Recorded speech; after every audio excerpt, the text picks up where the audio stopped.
Distingués leaders politiques, nous vous prions de prêter une oreille attentive quant à cette communication.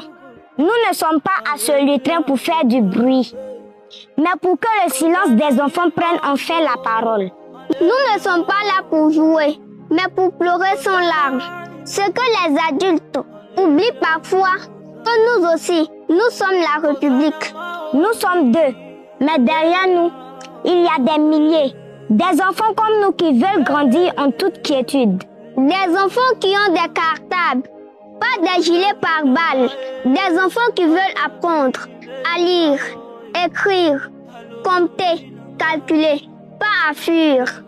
Alors aujourd'hui devant vous, mesdames et messieurs, et surtout devant vous, chers responsables politiques, nous trouvons la nécessité d'être à ce pupitre pour vous parler. Nous, enfants de Côte d'Ivoire, nous nous levons pour dire assez des discours qui divisent, assez des violences qui effacent nos sourires, assez des ambitions qui détruisent nos écoles. Un célébrissime penseur stipule: le mal triomphe chaque fois que les hommes bons ne font rien. Alors, même si nous sommes des enfants, nous faisons quelque chose, nous parlons. La Bible dit, dans Ésaïe 1, verset 17, « Apprenez à faire le bien, recherchez la justice, protégez l'opprimé. Nous sommes peut-être faibles, mais notre voix est forte de vérité. Et notre cri est simple. Faites la promotion de la paix et de la cohésion nationale. » Le Coran dit dans la sourate 49, verset 13, « Nous vous avons fait peuple et tribu pour que vous vous entreconnaissiez, pas pour que vous vous méprisiez, pas pour que vous vous massacriez. » L'élection présidentielle d'octobre 2025 est certes un tournant décisif de notre patrie, la Côte d'Ivoire.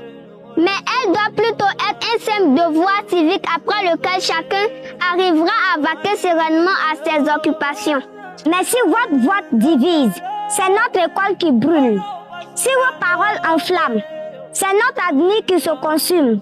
Nous vous parlons avec des voix d'enfants, mais nous portons un message d'adulte.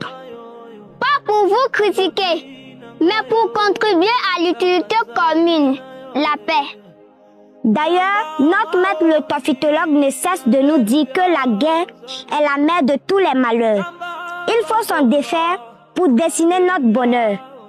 Sachez que pendant que vous vous battez pour des postes, nous perdons des bancs. Pendant que vous détruisez des partis, nous perdons des vies.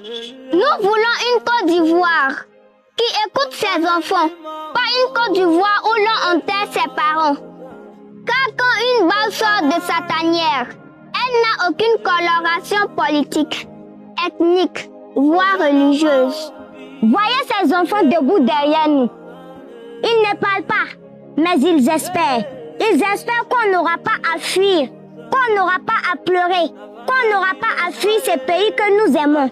Et si un jour vous avez oublié ce moment, souvenez-vous de ceci. Deux enfants vous ont parlé au nom du silence. Deux enfants ont dit qu'ils souhaitent grandir en toute quiétude et non dans un pays qui hypothèque leur avenir. S'il vous plaît, laissez-nous un pays vivant, pas une patrie ensemble. Le verbe est notre canal et nous sommes les filles du tophytologue qui soignons votre mal. Bonne méditation.